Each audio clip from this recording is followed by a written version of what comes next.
Master minds commerce చదవాలనుకునే 10th inter విద్యార్థుల తొలి ఎంపిక. నమస్తే, నేను మీ జాఫర్. ఈరోజు మా అతిథి ఎమ్మెల్యే వల్లభనేని వంశీ. నమస్కారం వంశీ గారు. నమస్కారం. వంశీ గారు, చాలా సందేహాలు ఉన్నాయి. ఈసారి ఈ ఇంటర్వ్యూలో మీరు నివృత్తి చేస్తారని ఆశిస్తూ ఉన్నాను. నిజాయితీగా సమాధానం చెప్తారు, సూటిగా చెప్తారని. నేను ఎప్పుడు నిజాయితీగానే చెబుతా. మీరు ఇప్పుడు టీడీపీ ఎమ్మెల్యేనా, వైసీపీ ఎమ్మెల్యేనా? అధికారికంగా టీడీపీ ఎమ్మెల్యేనే, కానీ నేను వైసీపీ ప్రభుత్వాన్ని జగన్మోహన్ రెడ్డి గారికి మద్దతు తెలుపుతా ఉన్నా. అంటే ఇది ఎలా ఉందంటే, పెళ్ళి ఒకరితో కాపురం ఇంకొకరితో లాగుంది కదా. నైతికంగా ఇది కరెక్టా రాజకీయంగా? అంటే ఈ ప్రశ్న రాజకీయాల్లో ఉన్న అందరికీ వర్తిస్తుంది కదా. అందరికీ పార్టీ మారలేదు కదా. గతంలో మేము తెలుగుదేశం ప్రభుత్వంలో పనిచేసినప్పుడు 23 మంది శాసనసభ్యుల్ని తెలుగుదేశం పార్టీలో చేర్చుకున్నారు. వైసీపీకి చెందిన వాళ్ళని 3 పార్లమెంట్ సభ్యుల్ని చేర్చుకున్నారు. 26 మందిని చేర్చుకున్నప్పుడు రాని ప్రశ్న ఇప్పుడు కొత్తగా ఎందుకు వచ్చింది మీకు? నేను ఇంకా వైసీపీలో చేరలా. నేను వైసీపీకి మద్దతు తెలుపుతా ఉన్నా. జగన్మోహన్ రెడ్డి గారి విధానాలు, అమ్మఒడి కానీ, లేకపోతే నాడు నేడు ద్వారా పాఠశాలలు అభివృద్ధి చేయటం కానీ, వాటికి నేను మద్దతు తెలుపుతా ఉన్నా. దానికి మీకు వచ్చిన బాధ ఏంటి? నాకు వచ్చిన బాధ ఏం కాదు. అంటే రాజకీయ నాయకుడికి విశ్వసనీయత ఉండాలని చెప్తారు కదా. ఆ విశ్వసనీయతకు సంబంధించి తలెత్తుతున్న ప్రశ్నలు ఇవన్నీ కదా. అంటే మీరు గెలిచింది టీడీపీ బీఫామ్ మీద. నైతికంగా దాని పూర్తిగా టీడీపీని వదిలేయడం అనేది కరెక్టా? అంటే అధికారంలో ఉంటేనే ఎమ్మెల్యేనా, అధికారం లేకపోతే ఎమ్మెల్యే కాదంటారా వంశీ గారు? అట్లా కాదు. అంటే విశ్వసనీయత అనేది ఎంత ముఖ్యమో ప్రజలకు పని చేయటం కూడా అంతే ముఖ్యం. ప్రజలు మనం నమ్మి ఓటేసినప్పుడు నియోజకవర్గంలో పని చేయాలి కదా, వాళ్ళకి ఇళ్ల స్థలాలు ఇవ్వాలి కదా, ఇళ్ల పట్టాలు ఇవ్వాలి కదా, పని చేయాలి కదా. పని చేయకుండా మంచి పనికి చెడ్డ పనికి ఒకటే ఘాటును గట్టి విమర్శిస్తే మనకి ఏ పని అవదు. ఇది ఒక్కటి చాలు కదా మీ మీద పార్టీ ఫిరాయింపుల చట్టం అమలు చేయడానికి. ఇదంతా యాంటీ డిఫెక్షన్ లా మీకు అట్రాక్ట్ కాదంటారా? దేనికి? తెలుగుదేశం పార్టీ నా మీదేం కంప్లైంట్ చేయాల, సస్పెండ్ చేయమని చేయలేదు కదా. ఎందుకు చేయలేదు? 23 కదా శాసనసభ్యులు ఉంది. 4 ఇప్పుడు మద్దతు ఉపసంహరించుకున్నారు. ఇంకా తక్కువ మంది అయితే చంద్రబాబు నాయుడు గారికి ప్రతిపక్ష నాయకుడు హోదా పోతుంది. దాంతో వచ్చే ఫెసిలిటీస్ పోతాయి.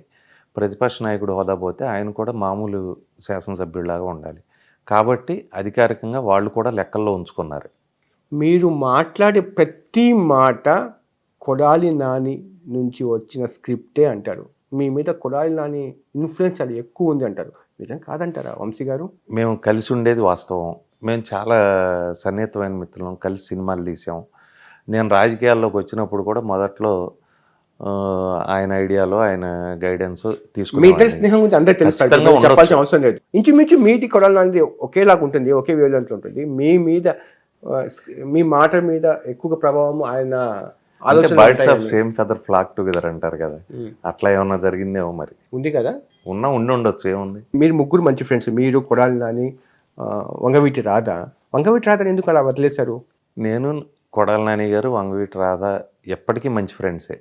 రాజకీయాల్లో ఎవరెక్కడున్నా కూడా పార్టీలకు అతీతంగా, కులానికి అతీతంగా మేము 3 కూడా బెస్ట్ ఫ్రెండ్స్. రాధా ఎక్కడున్నా బాగుండాలని నేను, నాని గారు కోరుకుంటాం. రాధా కూడా అలాగే అనుకుంటాడు. రాధాని మేము వదిలేసేదేం లేదు. రాధాని మేము వదిలేసే అంత చిన్న ఇమేజ్ ఏం కాదు. వాళ్ళ నాన్నగారి మంచి పేరు ఉంది, మంచి ఇమేజ్ ఉంది. అతను మేము వదిలేసే అంత ఇమేజ్ కాదు. అంటే ఇప్పుడు రాజకీయంగా మీరిద్దరు ఒకే పార్టీలో కొనసాగుతున్నారు కదా, రాధా కూడా వైసీపీలో భవిష్యత్తులో కొనసాగే అవకాశం? అంతకుముందు రాధా నేను కూడా తెలుగుదేశం పార్టీలో కొనసాగాం ఎన్నికల ముందు. ఇప్పుడు నేను, నాని గారు కొనసాగుతున్నాం. ఏమంటే మీ 3 ఒకటే అంటారు చాలా మంది. కరెక్టేనా? అంటే వేరు పార్టీ, రాజకీయాలు వేరు, వ్యక్తిగతం వేరు. ఎక్కడున్నా కూడా మంచి కోరుకుంటాం, మంచి స్నేహితులు. రాధా మనిషి చాలా మంచాడు. తను ఎక్కడున్నా బాగుండాలని మేము కోరుకుంటాం. అతని భవిష్యత్తులో వైసీపీతో కనెక్ట్ అయ్యే అవకాశాలు? రాజకీయాల్లో ఏదైనా పాసిబుల్లే కదా. దానికి మీ వంతు ప్రయత్నం? అంటే మేము ప్రయత్నం చేసేంత స్థాయిలో రాధా లేడు. రాధా కావాలనుకుంటే చేసుకోగలడు. మీరు ఒప్పించే ప్రయత్నాలు రాధాకు వైసీపీలోకి రమ్మని చెప్పి? కాలం నిర్ణయిస్తుంది కదా వీటన్నిటికీ. నాకు ఒక ప్రశ్న, మీరు అన్న మాటలే మీకు గుర్తు చేస్తూ ఉన్నాను. అన్నం తిన్నవాడు ఎవరైనా వైసీపీలోకి వెళ్తారా? ఇప్పుడు నా ప్రశ్న ఏంటంటే, మీరు తినేది అన్నమే కదా. అవును. మళ్ళీ వైసీపీలోకి ఎలా వెళ్ళారు? అవును, కరెక్టే. నేను ఆ మాట అన్నది వాస్తవమే.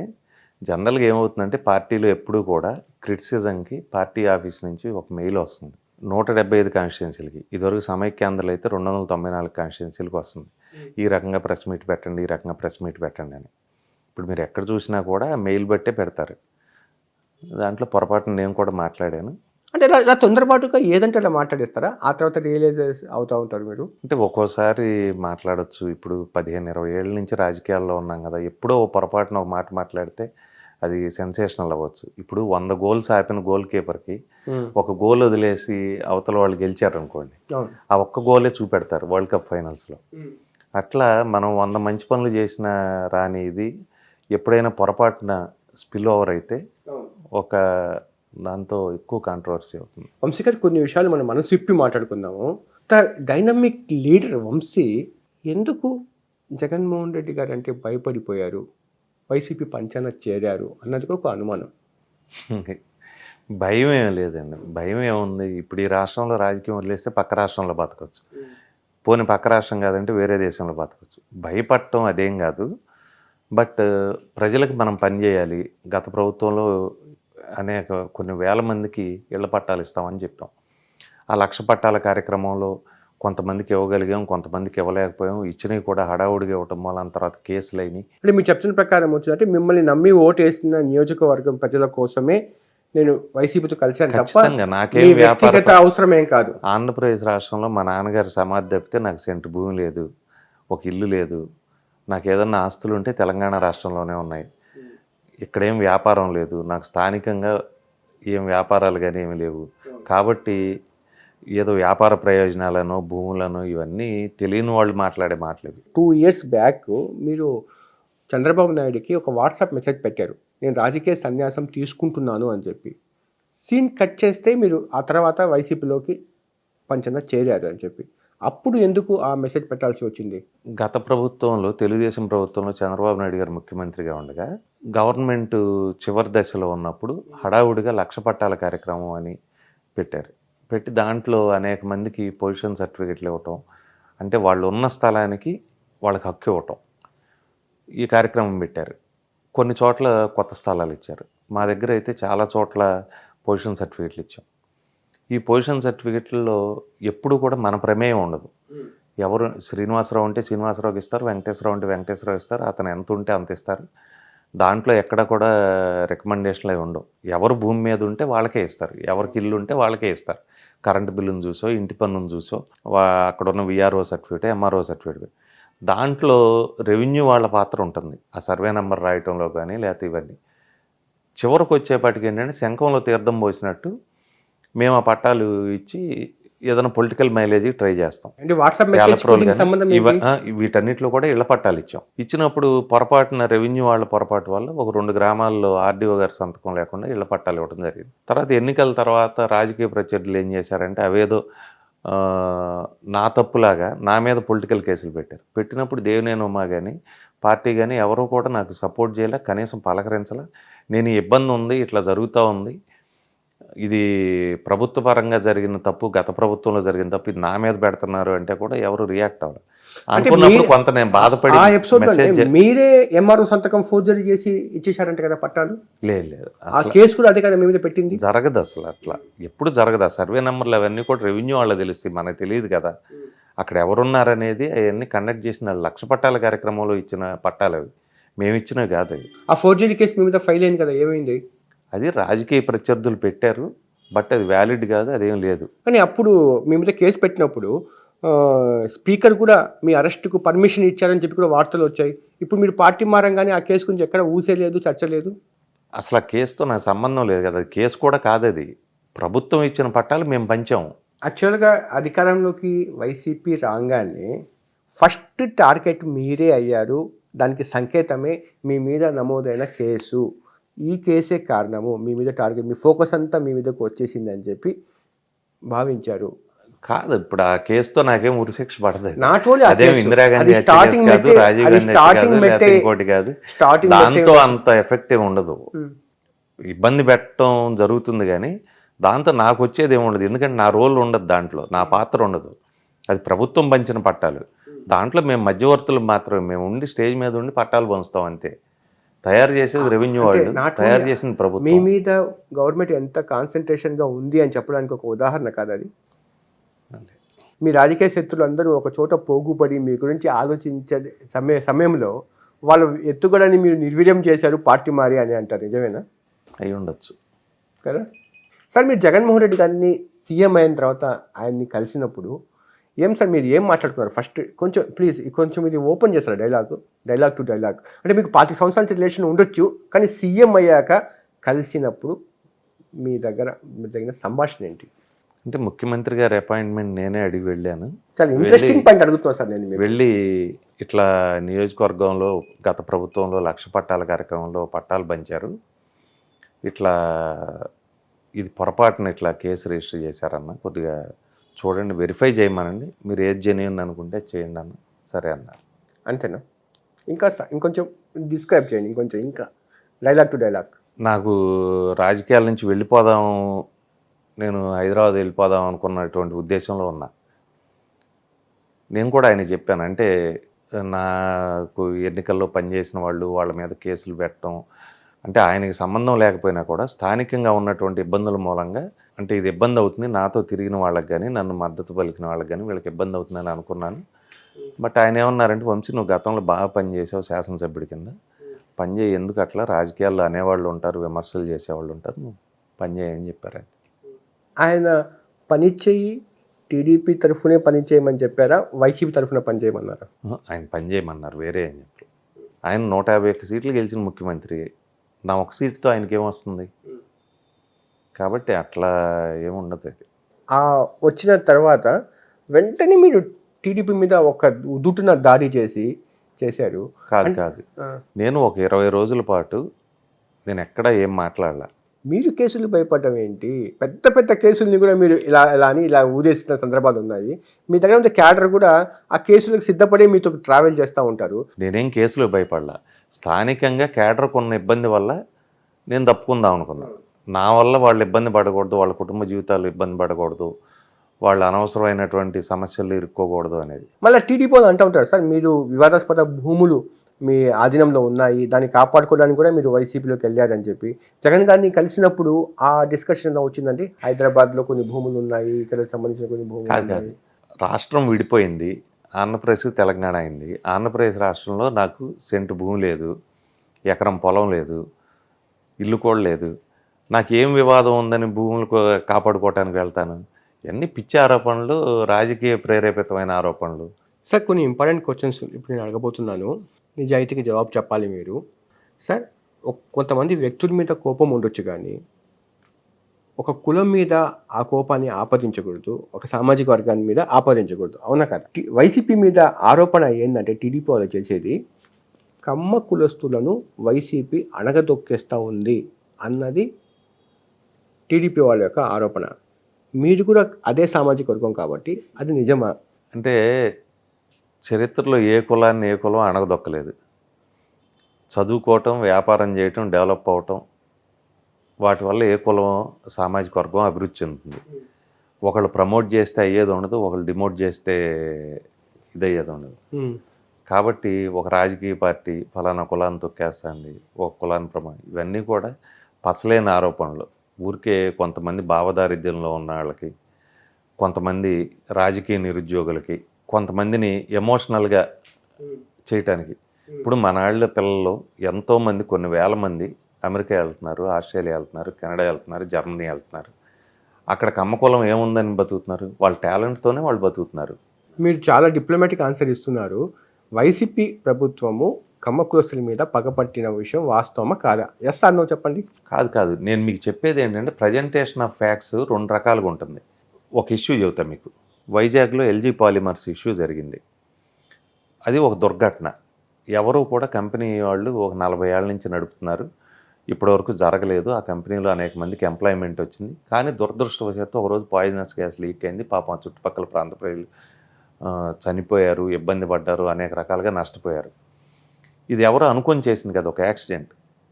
దానికి ఎల్జీ పాలిమర్స్ కొంత డబ్బులు డిపాజిట్ చేయమని కోర్టు చెప్పింది. ఆ మేనేజ్మెంట్ని అరెస్ట్ చేశారు. వాళ్ళు కొరియన్సో ఏదో ఫారినర్స్ కూడా, వాళ్ళ పాస్పోర్ట్లు సీజ్ చేశారు, అన్నీ చేశారు. ఇది లీగల్ ప్రొసీజర్. విజయవాడలో రమేష్ హాస్పిటల్ యాక్సిడెంట్ అయింది. రమేష్ గారు మంచి డాక్టర్, చాలామందికి వైద్యం చేశాడు. ఇక్కడ మంచి హార్ట్ ఇన్స్టిట్యూట్ లేనప్పుడు ఆయన పెట్టాడు. రమేష్ గారికి మంచి పేరు ఉంది. ఖచ్చితంగా ఒక యాక్సిడెంట్ జరిగినప్పుడు దాన్ని కులానికి లింకప్ చేయాల్సిన అవసరం లేదు. అవునా కదా? ఆ రోజు కలెక్టర్ గారి దగ్గర మీటింగ్లో నేను కూడా ఉన్నా. కలెక్టర్ గారు ఏమన్నా అంటే, రమేష్ గారు మనం అనుకుని జరిగింది కాదు కదా, ఇది యాక్సిడెంట్, మీరు కొంత కాంపెన్సేషన్ ప్రకటించండి, గవర్నమెంట్ తరఫున మేము కూడా కాంపెన్సేషన్ ప్రకటిస్తామన్నారు. తర్వాత ఆయనకి ఏదో ఫోన్ వచ్చింది, ఆయన బయటికి వెళ్ళారు, అందుబాటులోకి లేరు. ఆయన భయపడి ఆయన ఎవరో భయపెట్టారు, మీరు అక్కడ ఉంటే మిమ్మల్ని అరెస్ట్ చేస్తారు, మీ మీద కక్ష సాధిస్తుందని. ఆయనకి సాధారణంగా రాజకీయాలు తెలియదు కాబట్టి, వృత్తిరీత్యా వైద్యుడు కాబట్టి వాళ్ళు ఎవరి మాటలో నమ్మి ఆయన వెళ్ళిపోయాడు. ఆ వెళ్ళిపోయిన దాన్ని అడ్వాంటేజ్ తీసుకొని వీళ్ళు మా కులం వాళ్ళ మీద సాధించారు అది ఇది అంటారు. ఎల్జీ పాలిమర్స్కి ఏం రూల్ వచ్చిందో రమేష్ హాస్పిటల్కి అదే రూల్ కదా, అవునా కదా? ఇప్పుడు ఎల్జీ పాలిమర్స్ ఎవరి కులం అని వాళ్ళని అరెస్ట్ చేశారు, ఇది ఎవరి కులం అని ఏం చేశారు? 25 లక్షలు ఎక్స్‌గ్రేషియా ఇచ్చింది. రమేష్ హాస్పిటల్ విషయంలో అంత జరగలేదు కదా. ఇచ్చింది ప్రభుత్వం ఇచ్చిందిగా, హాస్పిటల్ ఏమో ఎల్జీ పాలిమర్స్లో వాళ్ళు కూడా ఇచ్చారు. నేను అనేది ఏంటంటే, ఇష్యూని దున్నపోతు ఈనిందిరా అంటే దోణ గట్టేయండి అని చెబుతారు కొంతమంది. అట్లా కొన్ని పత్రికాధిపతులు, కొన్ని కులపత్రికలో, కొన్ని కరపత్రికలో వీళ్ళు ఏం చేస్తారంటే బురద జల్లుతారు అనుకొని వాళ్ళ భావజాలాన్ని ఇక్కడ ఇది చేయడానికి ప్రయత్నం చేస్తూ ఉంటారు. వాటిల్లో స్పాన్సర్డ్ ప్రోగ్రామ్స్లో భాగమే ఈ కులం మీద వైసీపీ ప్రభుత్వం దాడి చేస్తుందనో, వైసీపీ ప్రభుత్వం మూలాన కమ్మ కులానికి నష్టం జరిగిందనో, అంటే కమ్మ సామాజిక వర్గాన్ని టీడీపీఏ కాపాడుతుందనో అలాంటి కూడా వాదనలు వచ్చాయి కదా. చంద్రబాబు నాయుడు అనుకూలంగా ఉన్నారనో. ఏమండి, పరిటాల రవి గారితో నేను అత్యంత సన్నిహితంగా తిరిగా. నేను ఆయనకు అనుచరుణ్ణి కావచ్చు, సహచరుణ్ణి కావచ్చు, అభిమానిని కావచ్చు, ఎవరేమనుకున్నా కూడా పరిటాల రవి గారు చనిపోవటంలో చంద్రబాబు నాయుడు గారి సహాయ నిరాకరణ నిర్లిప్తతో లేదా? ఆయన 9 సంవత్సరాల కాలంలో పరిటాల రవి గారికి ఏ రోజైనా సహాయం చేశాడా? దూరమే పెట్టాడు కదా. నిమ్మల కిష్టప్ప గారిని శాసనసభ్యుడిగా పరిటాల రవి గారు గెలిపిస్తే, నిమ్మల కిష్టప్ప గారికి మంత్రి ఇచ్చి, నిమ్మల కిష్టప్ప గారిని, పయ్యావుల కేశవ్ గారిని, ప్రభాకర్ చౌదరి గారిని వీళ్ళందరినీ కూడా పరిటాల రవి గారి మీద కేకదోశాడు. ఆయన 4 సంవత్సరాల పాటు వ్యవసాయం చేసుకున్నాడు పరిటాల రవి గారు. తర్వాత 2004 ఎన్నికలకు వచ్చాడు మళ్ళీ ఆయన. ఇప్పుడు కోడెల శివప్రసాద్ గారు చనిపోయాడు. కోడెల శివప్రసాద్ గారు ఆత్మహత్య చేసుకోకముందు ఓ రోజు చంద్రబాబు నాయుడు గారు ఇంటికి వస్తే, మనకు సంబంధం లేదు శివప్రసాద్ గారితో, మీరు ఎవరో ఓన్ చేసుకోబాకండి అంటే, వరలరామయ్య గారు వెళ్ళి ప్రెస్ మీట్ పెట్టి తెలుగుదేశం పార్టీ రాష్ట్ర పార్టీ ఆఫీస్లో ప్రెస్ మీట్ పెట్టి కోడెల శివప్రసాద్ గారికి మాకు సంబంధం లేదని చెప్పలేదా? ఆయన చావుని రాజకీయంగా కులపరంగా వాడుకోవటం కోసం సంతాప సభలో ఇవన్నీ పెడతా ఉన్నారు. రెడ్లకి ఒక పార్టీ అంటే ఇప్పుడు కరణం బలరాం గారు ఉన్నారు. ఆయన కూడా చంద్రబాబు నాయుడు గారితో పాటు పనిచేశారు, కలిసి పనిచేశారు. 40 ఏళ్ళ నుంచి ఆయన కూడా రాజకీయాల్లో ఉన్నారు. ఆయన పోయినసారి శాసనసభ్యుడు పనిచేశాడు. ఆయన్ని ప్రకాశం జిల్లాలో మంత్రి చేయొచ్చు కదా, చేశారా? బలరాం గారిని ఎంకరేజ్ చేశారా మీరు? మరి ఆయనకు అమ్మాడు కదా.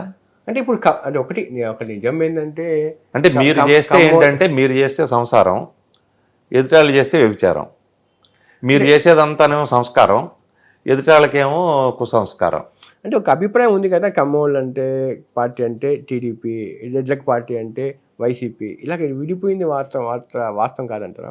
అదేం లేదండి. ఇప్పుడు రాయలసీమలో 2 పార్టీల్లో కూడా, తెలుగుదేశంలో, కాంగ్రెస్లో, లేకపోతే వైసీపీలో, బీజేపీలో, అన్ని పార్టీల్లో రెడ్డీస్ ఉంటారు లీడర్ల కింద. మా ప్రాంతంలో కూడా కమ్మాస్ 2 పార్టీల్లో ఉంటారు. ఇదివరకు కాంగ్రెస్ పార్టీ, కమ్యూనిస్ట్ పార్టీల్లో ఉండేవాళ్ళు, ఇప్పుడు తెలుగుదేశం పార్టీ, వైసీపీల్లో ఉన్నారు. అంటే వాళ్ళ ప్రయోజనాలని కాపాడలేదంటారు చంద్రబాబు నాయుడు? ఖచ్చితంగా కాపాడలా. నాతో విజయవాడలో వాళ్ళు చాలామంది గత 5 సంవత్సరాల కాలంలో తిట్టేవాళ్ళు.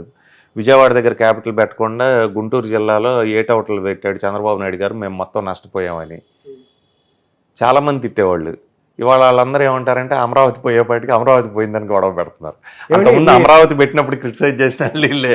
సార్, మీ నియోజకవర్గంలో కమ్మ కులస్తులు మీ వైపు ఉన్నారా, చంద్రబాబు నాయుడు వైపు ఉన్నారా చెప్పండి? మీకు ఎక్కడైనా కూడా నాణ్యానికి 2 పక్కలు ఉంటుంది. కొంతమంది భావోద్వేగాలకు లోనయ్యే వాళ్ళు ఉంటారు, కొంతమంది యాక్చువల్ ఫ్యాక్ట్ ఆలోచించే వాళ్ళు ఉంటారు. పని చేస్తాం అనుకుంటే నాతో ఉంటారు, లేదు చంద్రబాబు నాయుడు గారు పని చేస్తారంటే చంద్రబాబు నాయుడు గారితో ఉంటారు. దాంట్లో తప్పే ఉంది. నాకు స్ట్రైట్ ఆన్సర్ కావాలా. మీకు కమ్మ కులస్తులు కుల బహిష్కరణ చేయలేదా? కాదు, పురాణ కమ్మోళ్ళు కుల బహిష్కరణ లాగా చేయలేదా? టీడీపీని తిడుతున్నారనో, చంద్రబాబు నాయుడు తిడుతున్నారనో ఒక సామాజిక బహిష్కరణ జరగలేదంటారా? కాదు, చంద్రబాబు నాయుడు గారిని తిడితే కమ్మాళ్ళని తిట్టినట్టు కాదు. నేను తెలుగుదేశం పార్టీని తిట్టలా, మీరు ఇప్పటివరకు నా ప్రెస్ మీట్లు చూడండి. తెలుగుదేశం పార్టీ చాలా గొప్ప పార్టీ. తెలుగుదేశం పార్టీ ఒక ప్రాంతీయ పార్టీ అయినా కూడా భారతదేశ రాజకీయాల్లో బ్రహ్మాండమైనటువంటి పాత్ర పోషించింది. రాజకీయాలతో సంబంధం లేని అనేక సామాజిక వర్గాల్ని, అనేక వ్యక్తుల్ని, ఒక లేగసీ లేనటువంటి వాళ్ళని వీళ్ళందరినీ కూడా రాజకీయాల్లో తీసుకొచ్చి తెలుగుదేశం పార్టీ చాలా మంచి కీ రోల్ ప్లే చేసిందని నేను ఎప్పుడు చెబుతా. ఇప్పటికి కూడా చెబుతా. తెలుగుదేశం పార్టీని విధానపరంగా నేను ఎప్పుడు వ్యతిరేకించాల. చంద్రబాబు నాయుడు గారు తెలుగుదేశం పార్టీని నడిపే తీరును వ్యతిరేకించా అంతే. అది కూడా లోకేష్ ప్రభావానికి లోనైన తర్వాత. లోకేష్ అనేవాడు నడిపిన తర్వాత తెలుగుదేశం పార్టీ నడవదు. అది రాధాకృష్ణ గారు చెప్పారనుకోండి, చక్కగా సమ్మగా ఉంటుంది తెలుగుదేశం వాళ్ళకి. అదే మాట నేను చెప్పాను అనుకోండి, విమర్శగా ఉంటుంది.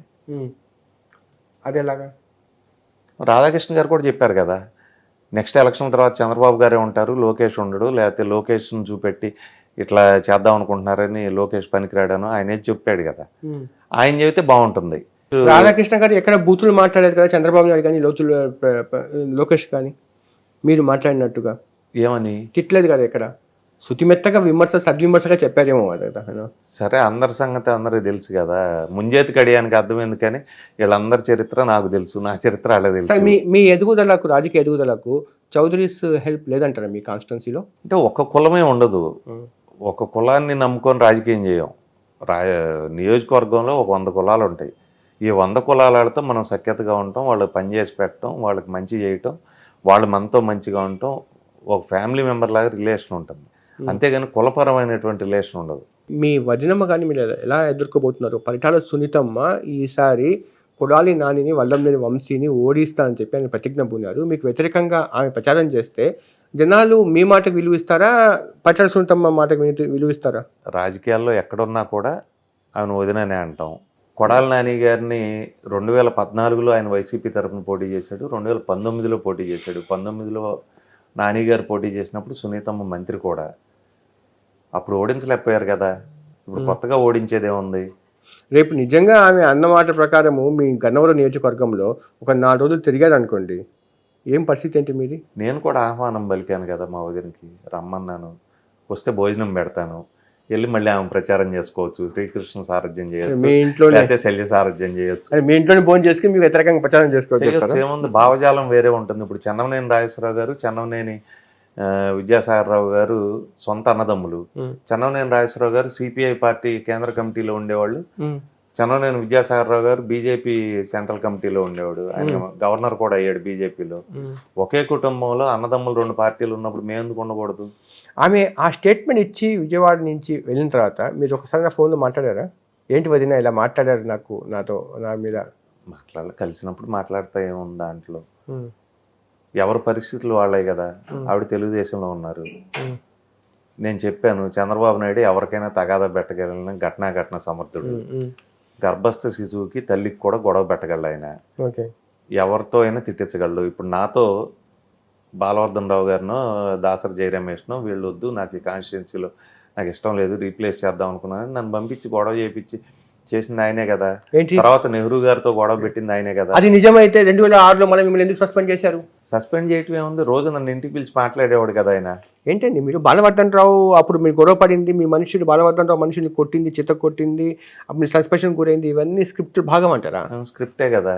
నన్ను సస్పెండ్ చేసి ఉంటే పార్టీకి పనికిరాని అయితే 2009లో విజయవాడ పార్లమెంట్ సీట్ ఇచ్చి వంశీ కోటేయండి అని ఆయన నన్ను పక్కన పెట్టుకునే కదా చంద్రబాబు నాయుడు గారు ప్రచారం చేసింది. ఇవన్నీ ఆర్గనైజ్డ్ గేమ్ ప్లాన్స్ ఇవన్నీ. అప్పుడు ఎంత ఒక్కసారిగా ఆ ఆవేశం మీకు ఉన్నట్టుగా వస్తుంది వంశీ గారు యాక్చువల్గా. అప్పుడు బాలవర్ధన్ రావు విషయంలో అలాగే జరిగింది. సో మీరు చెప్తున్న ప్రకారం చంద్రబాబు నాయుడు అలాగే చేయించారని అంటారు. ఎంతవరకు నిజమో మీకు తెలియాలి, చంద్రబాబు నాయుడు గారు తెలియాలా?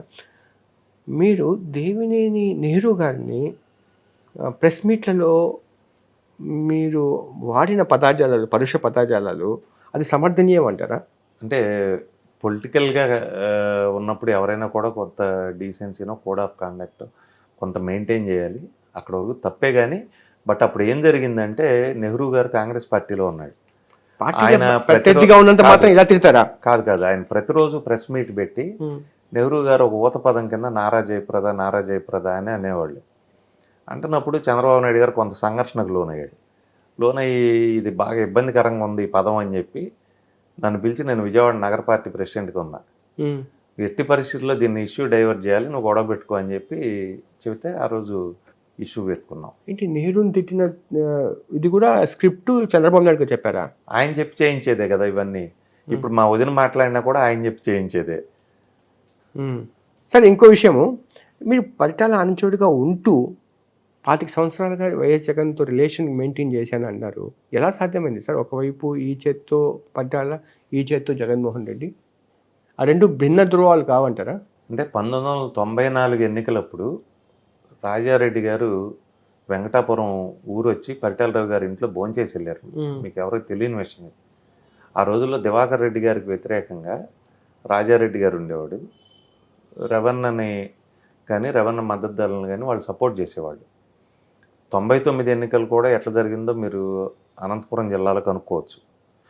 2004 కాంగ్రెస్ పార్టీ ప్రభుత్వం వచ్చిన తర్వాత సడన్గా జరిగిన గొడవ జరిగితే అంతకుముందు ఎప్పుడు గొడవ లేదు. ఇది 2004లో ప్రభుత్వం మారిన తర్వాత ఈ రకమైనటువంటి ప్రచారం వచ్చింది తప్పితే అంతకుముందు ఎప్పుడు కూడా ఇటువంటి వాతావరణం లేదు ఈ రెండు కుటుంబాల మధ్యలో. ఆర్జీవి మీకు మంచి ఫ్రెండే కదా కదా అంటే ఆర్జీవికి రక్త చరిత్ర 1 స్క్రిప్ట్ విషయంలో మీరు సహకరించారు, మనం ఎందుకు ఆర్జీవితో విభజించారు మీరు? అంటే డైరెక్టర్స్ జనరల్గా ఇన్పుట్ చాలా మంది దగ్గర తీసుకుంటారు. ఆయన కూడా 400-500 మంది దగ్గర ఆ స్టోరీ ఇన్పుట్ తీసుకున్నారు. కొద్దిగా ఎక్కువ నేను ఇన్పుట్ ఇచ్చాను. దాంట్లో ఏమైందంటే అప్పుడు అంటే ఇప్పుడు చెప్పొచ్చో చెప్పకూడదో, ఆ రోజుల్లో జరిగిన వివాదం ఏంటంటే ఒకరోజు రామ్ గోపాల్ వర్మ గారు ఫేస్బుక్లో ఒక పోస్ట్ చేశారు. అంటే పవన్ కళ్యాణ్ గారిని పోలిన వ్యక్తి ఆయనకి గుండు చేయించినట్టు ఓ పోస్ట్ చేశారు. ఎవరు? రామ్ గోపాల్ వర్మ గారు చేస్తే దాని మీద నేను వ్యతిరేకించాను. ఇది జరగలేదు, వాళ్ళిద్దరి మధ్య పరిచయమే లేదు పరిటాల రవి గారికిను పవన్ కళ్యాణ్ గారికి. ఇది రెండు కులాల మధ్య శాశ్వతమైనటువంటి శత్రుత్వాన్ని అగాధాన్ని క్రియేట్ చేయటం, రెండు పరిటాల రవి ఇమేజ్ని తగ్గించటం. పరిటాల రవి అట్లా ఎప్పుడు కూడా ఆధిపత్య ధోరణి ప్రదర్శించిన వ్యక్తి కాదు. అట్లా గుండు చేయించడాలు, ఇటువంటి శిరోమండనం చేయటం ఇది కరెక్ట్ కాదు. అసలు వాళ్ళిద్దరి మధ్య పరిచయమే లేనప్పుడు ఇది జరగలేదు, ఇటువంటిది పెట్టొద్దని అప్పట్లో వివాదం అయింది. ఆ వివాదం తప్పితే ఆర్జీవీకి నాకు వివాదం లేదు. తర్వాత చూస్తే సినిమాలో లేదా బిట్, అది పబ్లిసిటీ కోసం పెట్టిన బిట్ లాగా అనిపించింది నాకు. తర్వాత మీ వల్లేనా అది యాక్చువల్గా ఆ క్లిప్ తీసేసింది ఫేస్బుక్లో పెట్టినవి ఇవన్నీ? మేమైతే ఫైట్ చేసాం అప్పుడు. ఇది జరగలేదు, జరగని దాన్ని చూపెట్టి రెండు సామాజిక వర్గాల మధ్య శాశ్వత శత్రుత్వాన్ని లేకపోతే ఒక మనిషికి చెడ్డతనాన్ని ఆపాదించే ప్రయత్నం మంచిది కాదు, ఇంకో వ్యక్తిని ఇట్లా డ్యామేజ్ చేయటం మంచిది కాదు పవన్ కళ్యాణ్ అని ఆ రోజు ఫైట్ చేసాం. తర్వాత ఆయన సినిమాలో తీసేసాడు. ఆర్జీవీని రక్త చరిత్ర 3 తీయమని చెప్పి మీరు ఇన్సిస్ట్ చేశారు, ఒత్తిడి చేశారు. సరదాగా చాలా మాటలు మాట్లాడతాం, రక్త చరిత్ర 3 తీయమంటాం, లేకపోతే ఇంకోటి తీయమంటాం, అనేకం చెబుతాం కదా. ఒకవేళ రక్త చరిత్ర 3 ఉంటే దాంట్లో మీ పాత్ర కూడా ఉంటుందా? ఇప్పుడు చంద్రబాబు నాయుడు పవన్ కళ్యాణ్ గారు కలుస్తున్నారు, రాజకీయంగా కలిసి ప్రయాణం చేస్తారు అని ఒక ప్రచారం జరుగుతోంది కదా రాజకీయ వర్గాల్లో. ఒకవేళ వాళ్ళ అసోసియేషన్ ఉంటే జరిగితే ఇది వైసీపీకి ఇబ్బంది కాదంటారా? అంటే 2019 ఎన్నికల్లో కూడా విడివిడిగా పోటీ చేసినా కూడా ఒక అవగాహనతోనే పోటీ చేసాం. ఎలాగా? మీరు ఆ రోజున జనసేన బీఫారాలు కానీ కేఏ పాల్ బీఫారాలు కానీ తెలుగుదేశం పార్టీ ఆఫీస్ నుంచే ఇచ్చారు కదా. ఏమో అది అలిగేషన్, అది వాస్తవం అంటారా? సరే, మీరు పోటీ చేశారు కదా, మీకు ఇచ్చారా? పోటీ చేసిన వ్యక్తిని నేను, నాకు తెలిసిన వాస్తవం అని చెప్పాను. అంటే ఏంటి జనసేన బీఫామ్స్ మీకు ఇచ్చారా? మీకు ఇష్టం వచ్చిన వ్యక్తికి ఇవ్వమని? తెలుగుదేశం పార్టీ ఎవరికి ఇమ్మంటే వాళ్ళకి ఇచ్చారు. మా నియోజకవర్గంలో అయితే అదే జరిగింది. నాకు క్రిస్టల్ క్లియర్గా దీని మీద తెలుసు, దీని మీద డిస్కషన్ వేసిన. నేను ఇంత ముందు కూడా చెప్పాను, 2 ఏళ్ల క్రితం కూడా చెప్పాను. ఇంకో విషయం చెప్పండి, అంటే ఇప్పుడు పవన్ కళ్యాణ్ ఇప్పుడు తన ప్రసంగాల్లో కాపు కులస్తులందరూ ఏకం కావాలి, ముందుకు రావాలి అని చెప్పి మాట్లాడుతున్నారు కదా. ఇలా మాట్లాడడం వల్ల కాపు కులస్తులంతా కొంత ఓన్ చేసుకుంటున్నారు పవన్ కళ్యాణ్ని, జనసేన పార్టీని.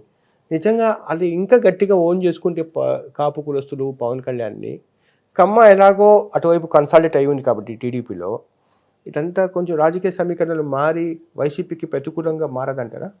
2 రోజుల క్రితమే కదా బద్వేల్ ఉప ఎన్నిక అయింది. ఇప్పుడు నంద్యాల ఎన్నికల్లో కూడా టీడీపీకి ఫర్గా వచ్చింది. 19లో టీడీపీ ఓడిపోయింది కదా. ఉప ఎన్నికలు ఎప్పుడు వైసీపీ అధికారంలో ఏ పార్టీ ఉంటే ఆ పార్టీకి అనుకూలంగా వస్తుంది కదా. తెలంగాణ రాష్ట్రంలో రాలేదుగా, అది కూడా 2 రోజుల క్రితమే అయింది. తెలంగాణ రాష్ట్రంలో రాలేదు కదా అధికార పార్టీకి. అక్కడ ఎమోషన్స్ వేరు కదా తెలంగాణ రాష్ట్రంలో. ఎక్కడైనా ఒకటే ఉంటుంది. అక్కడ ఇక్కడ డిపాజిట్ కూడా కోల్పోయారు కదా. ఉమ్, పొత్తు ఉంటుంది బీజేపీకి తెలుగుదేశానికి అని కూడా అనౌన్స్ చేశారు కదా. అనౌన్స్ చేసినా ఓట్ ట్రాన్స్ఫర్ అవ్వలేదు కదా. హుజురాబాద్ తెలంగాణలో ఒక ప్రత్యేక పరిస్థితుల మీద జరుగుతున్న ఎన్నికలు కదా, అందుకోసం రిజల్ట్ అలా వచ్చిందేమో అక్కడ. అవును, బద్వేల్లో కూడా ముగ్గురు కలిసే పోటీ చేశారు కదా. ప్రెస్ మీట్ కూడా పెట్టారు కదా. ఓకే, మీరు ఇంకోటి గమనించారు లేదా రాజకీయంగా, అంటే మారబోయే సమీకరణకు సంబంధించింది నాదెండ్ల మనోహరు పవన్ కళ్యాణ్ కలిసి ఎక్కువ డ్యాస్ మీద కనిపిస్తున్నారు. అంటే కమ్మ కాపు కలిసే ఉన్నారు మేము అనేది ఒక సంకేతం ఇవ్వదలుచుకుంటున్నారు వాళ్ళు. ఏమండి, మీరు చాలా రాంగ్ ఒపీనియన్లో ఉన్నారు. మీరు కులం అంటే ఒక వ్యక్తి కాదు. చంద్రబాబు నాయుడు గారు, నాదెళ్ల మనోహరో, వల్లభనేని వంశీనో, కొడాలి నానినో ఇది కాదు కులం అంటే. తిరుపతినేని రామస్వామి చౌదరి అని కమ్మ కులానికి పితామహుళ్ళు అంటాడు. అంటే శూద్రులందరూ చదువుకోవాలని రామస్వామి పెరియార్తో పాటు ఉద్యమం చేసిన వ్యక్తి. అట్లా తిరుపతినేని రామస్వామి చౌదరి గారో, లేకపోతే ఒక ఎన్టీ రామారావో, ఒక కేఎల్ రావో, లేకపోతే వాసిరెడ్డి రాజానో సొసైటీ మేలుగోరు చేసినవాడు. అంతేగాని కనపడ్డ ప్రతివాడిని కులం ఓన్ చేసుకోదు, కనపడ్డ ప్రతివాడు కులానికి హీరో అవడం. అవన్నీ మీరు అనవసరంగా మీరు నాకు వాళ్ళకి డిస్ప్యూట్లు పెట్టండి. నాకు అవసరమే లేదు అలాగా, నాకు సంబంధం లేదు. బట్ కాపు కులస్తుల్లో ఒక హీరో ఇమేజ్ ఉన్న వ్యక్తి పవన్ కళ్యాణ్, వాస్తవం కదా అది. మొన్న చూడండి స్టిల్ కులస్తుల్లోనే కాదు, పవన్ కళ్యాణ్కి నిజంగా హీరో ఇమేజ్ ఉంది. పవన్ కళ్యాణ్ భావజాలం మంచిదే, కానీ ఉన్న రాజకీయ పరిస్థితుల్లో అతను ఎమ్మడలేడు. ఈ రోజు ఉన్న రాజకీయ పరిస్థితులు వేరు, రాజకీయ పార్టీ నడపటం వేరు. రాజకీయ పార్టీ నడపడం అనేది చాలా వ్యయ ప్రయాసాలకు వచ్చి చాలా శ్రమతో కూడుకున్న పని. ఇప్పుడు అది ఊరికే పవన్ కళ్యాణ్ కుదరదు. ఒక వ్యక్తి సంస్థ లాగా నడిపారు, ఇప్పుడు కాదు కదా. ఇప్పుడు ఒక వ్యూహంతో టీడీపీతో కలిసి ప్రయాణం చేస్తున్నారు కదా. మొన్న స్టీల్ ప్లాంట్ ఇష్యూ ఉంది, జస్ట్ పవన్ కళ్యాణ్ ఇలా చిటికేస్తారు, ఆ ప్రాంగణం అంతా ఇసుకేస్తే రాలినంత జనం వేలాది మందికి తరలి వచ్చారు కదా. జస్ట్ పవన్ స్టామినా అనడానికి ఒక ఉదాహరణ కదా అది. అవును, అది ఎమోషనల్ యాంగిల్ కదా. ఇప్పుడు విశాఖ ఉక్కు ఆంధ్ర ప్రజల హక్కు అనేది ప్రజల్లో ఉన్నటువంటి ఫీలింగ్ అది. ధన్యవాదాలు సార్, మీరు మాకు ఇంటర్వ్యూ ఇచ్చినందుకు.